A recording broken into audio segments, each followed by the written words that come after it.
Shalom saudara, bagaimana kabarnya? Saya berharap keadaan saudara dalam keadaan sehat. Pada bulan ini kita masih masuk pada pembahasan tentang maturity. Kita akan sama-sama belajar dan didewasakan di dalam iman melalui kebenaran firman Tuhan yang dibagikan. Dan minggu ini kita merenungkan tentang kedewasaan di dalam Kristus. Kedewasaan di dalam Kristus. Di awal dari khotbah ini saya ingin mengajukan sebuah pertanyaan kepada kita adalah, apakah saudara sudah dewasa di dalam Kristus? Apakah saudara sudah dewasa di dalam Kristus? Jika iya, mengapa saudara bisa berpikir demikian? Mengapa saudara bisa berpikir bahwa saudara sudah dewasa di dalam Kristus? Saya mengajak kita untuk membuka teks kita pada perenungan hari ini, yaitu terambil di dalam Filipi pasal 3 ayat 1 sampai dengan ayat yang ke-11. Filipi pasal 3 ayat 1 sampai dengan ayat yang ke-11. Bunyi firman Tuhan demikian. Akhirnya saudara-saudaraku, bersukacitalah dalam Tuhan. Menuliskan hal ini lagi kepadamu tidaklah berat bagiku, dan memberi kepastian kepadamu. Hati-hatilah terhadap anjing-anjing. Hati-hatilah terhadap pekerja-pekerja yang jahat. Hati-hatilah terhadap penyunat-penyunat yang palsu.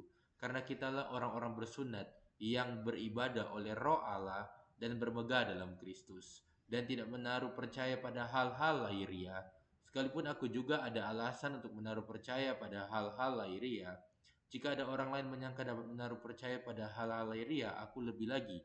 Disunat pada hari ke-8 dari bangsa Israel, dari suku Benyamin, orang Ibrani asli, tentang pendirian terhadap hukum Taurat. Aku orang Farisi, tentang kegiatan aku penganiaya jemaat, tentang kebenaran dalam menaati hukum Taurat, aku tidak bercacat. Tetapi apa yang dahulu merupakan keuntungan bagiku, sekarang kuanggap rugi karena Kristus. Malahan segala sesuatu kuanggap rugi karena pengenalan akan Kristus Yesus Tuhanku lebih mulia daripada semuanya. Oleh karena dialah aku telah melepaskan semuanya itu dan menganggapnya sampah, supaya aku memperoleh Kristus dan berada dalam Dia, bukan dengan kebenaranku sendiri karena menaati hukum Taurat, melainkan dengan kebenaran karena kepercayaan kepada Kristus, yaitu kebenaran yang Allah anugerahkan berdasarkan kepercayaan. Yang kuhendaki ialah mengenal Dia dan kuasa kebangkitannya dan persekutuan dalam penderitaannya, di mana aku menjadi serupa dengan Dia dalam kematiannya, supaya aku akhirnya beroleh kebangkitan dari antara orang mati. Kalau kita memperhatikan pada Filipi pasal 3 ayat 1 sampai dengan ayat yang ke-6, kita melihat bagaimana Paulus yang dahulu adalah seorang Yahudi, orang yang sangat mendalami agama Yahudi, semua rutinitas maupun kegiatan keagamaan dilakukan olehnya. Menurut dia tidak bercacat dalam menaati semuanya itu. Tetapi menariknya bahwa dia berkata bahwa dia tidak menaruh kepercayaan kepada hal-hal tersebut. Jadi Paulus itu tidak menaruh kepercayaan kepada keberhasilannya dalam menaati hukum Taurat, dalam menaati setiap kegiatan keagamaan Yahudi. Dia tidak menaruh kepercayaan kepada semuanya itu. Dia tidak merasa dirinya berkenan di hadapan Allah karena hal-hal tersebut. Dia tidak bangga dengan hal-hal tersebut. Nah, kalau kita memperhatikan pada Filipi pasal 3 ayat 7, itu berbunyi demikian. Tetapi apa yang dahulu merupakan keuntungan bagiku, sekarang kuanggap rugi karena Kristus. Apa yang dahulu dianggap Paulus sebagai sebuah keuntungan yang bisa dibangga-banggakan, sekarang dia menganggap itu sebagai sebuah sampah. Apa yang dahulu Paulus anggap mungkin itu adalah sesuatu yang sangat berarti bagi kehidupannya. Dia adalah seorang Yahudi yang saleh, dia adalah seorang Yahudi yang taat, bahkan dia menilai dirinya tidak bercacat. Tetapi sekarang ketika Paulus menjadi orang yang percaya kepada Kristus, telah terjadi perubahan pemahaman, telah terjadi pendewasaan iman setelah Paulus mengenal Kristus. Dahulu iman Paulus hanya kepada Allah dan dia tidak melihat kebenaran tentang Kristus, tetapi sekarang dia telah mengenal kebenaran tentang Kristus. Tanpa kita sadari bahwa setelah kita mengenal Kristus dan terus bertumbuh di dalam pengenalan akan Kristus, kita akan semakin dewasa dalam iman. Kalau kita memperhatikan pada ayat yang sudah kita baca, bahwa Paulus dahulu adalah seseorang yang sangat menekankan perbuatan. Paulus begitu menekankan perbuatan. Tetapi setelah mengenal Kristus, kalau kita melihat pada ayat 7 sampai dengan ayat yang ke-11, Paulus lebih menekankan kepada pemahaman.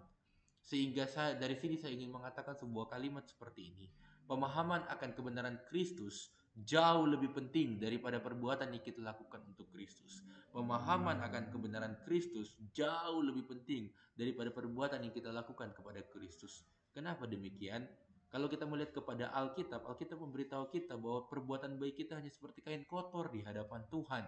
Nah, sehingga tindakan-tindakan kita adalah tindakan-tindakan tidak berkenan di hadapan Tuhan. Semua tindakan kita tidak akan pernah berarti jikalau Tuhan tidak berkenan akan tindakan kita. Dan untuk kita mengetahui tindakan kita telah menjadi tindakan yang benar, telah menjadi tindakan yang berkenan di hadapan Allah, maka kita harus mengenal kebenaran. Kita harus memahami apa itu kebenaran dan isi dari kebenaran itu. Perlu saya tekankan, bukan berarti saya menilai perbuatan tidak penting. Bukan berarti saya berkata bahwa kita bisa hidup sembarangan. Bukan berarti saya mendorong saudara untuk hidup dengan sembarangan, dengan pemahaman seperti orang antinomianisme, yaitu hanya menekankan kepada anugerah Tuhan, tetapi mengabaikan ketaatan kepada Tuhan. Saya percaya bahwa iman dan perbuatan selalu harus berjalan beriringan. Itu berarti bahwa pemahaman yang semakin dalam dan benar kepada Kristus itu seharusnya menuntun kita kepada ketaatan yang sebenarnya. Jadi pemahaman yang benar tentang Kristus itu seharusnya menuntun kita kepada ketaatan yang benar terhadap Kristus. Nah, jika ada orang yang mengaku punya pemahaman tetapi tidak melakukan ketaatan, maka bisa jadi ada yang salah di dalam pemahaman orang tersebut. Buktinya hari ini berkembang sebuah teologi yang kita tahu sama-sama, sebuah teologi yang bermasalah, yaitu prosperity gospel, yang mengajari bahwa percaya Yesus pasti kaya secara fisik, yang mengajari bahwa percaya Yesus pasti kaya secara fisik. Mendengarnya saja kita tahu bahwa ini seperti kesannya kita mengikut Tuhan untuk mendapatkan sesuatu. Kita menjadikan Tuhan alat kita untuk mendapatkan apa yang kita inginkan. Dan yang kedua, kita tahu juga yang cukup berkembang, yaitu iman yang positive thinking. Salah satu yang mempopulerkannya seperti Joel Osteen, yang meyakini bahwa apa yang kita pikirkan kita akan mendapatkannya. Teologi ini mengajari kita bahwa ketika kita beriman, ketika kita percaya, ketika kita terus mempercayai apa yang kita yakini, maka kita akan memperoleh apa yang kita yakini.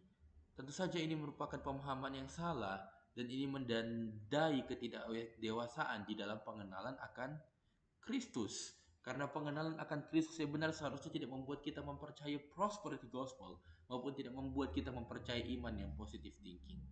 Nah, kalau saya berlanjut, kalau kita memperhatikan kepada ayat, yaitu kepada Filipi pasal 3 ayat 8 sampai dengan ayat yang 11, kita mendapatkan satu pemahaman bahwa orang yang telah mengenal Kristus itu seharusnya semakin ingin mengenal Dia secara terus-menerus. Jadi orang yang telah mengenal Kristus itu seharusnya semakin ingin mengenal Dia secara terus-menerus. Kita percaya bahwa pengenalan akan Kristus mendorong kita untuk semakin ingin bersekutu dengan Tuhan.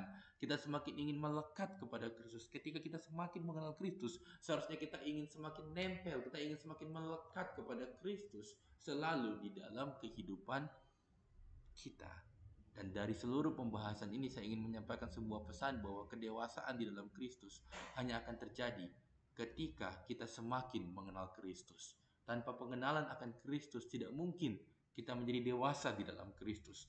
Hal ini adalah hal yang tidak bisa terpisahkan, yaitu pengenalan akan Kristus dan kedewasaan akan Kristus. Pengenalan akan Kristus akan mendorong kita, akan membawa kita kepada kedewasaan dalam Kristus secara otomatis. Ketika kita meluangkan waktu beribadah setiap hari Senin, ketika kita hadir pemuritan setiap Jumat, sebenarnya ini merupakan media untuk membuat kita semakin mengenal Kristus. Ketika kita berdoa setiap hari dan membaca Alkitab setiap hari, ini merupakan satu media untuk kita semakin mengenal Kristus. Nah, yang menjadi pertanyaan adalah, apakah kita sudah mengenal Kristus? Apakah kita sudah berusaha untuk mengenal Kristus dari waktu ke waktu?